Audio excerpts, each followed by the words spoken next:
everyone, let's start the videos. Take the sheet and make the lines out of it and then make some curvy lines. Then take another portion of your sheet, paste some glue all over it and then attach it on the halfway as it will look like this. Now take the sheet and the another sheet and then start folding it very nicely and gently with the help of your hands as it will start looking like this. Open it nicely. Now take it and start making the cute little eyes out of it and then put some glue, attach it on the sheets. Now make some wings out of it, cut it nicely and then attach it all together. Do it as it is shown in the video and it's done.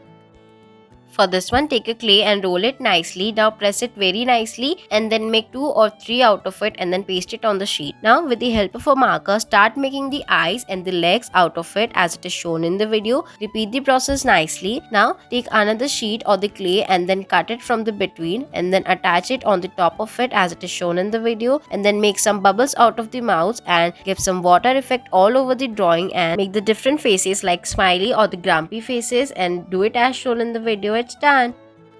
For this one, take 2 sheets, attach it nicely and fold it all together until it will look like this. Now take the circular sheet and start making the face on it, or we are making the lion face of it, and then start pasting the cute little ears all over it. Then paste it on the spring we have made earlier. Do it as shown in the video and it's done. Thanks for watching.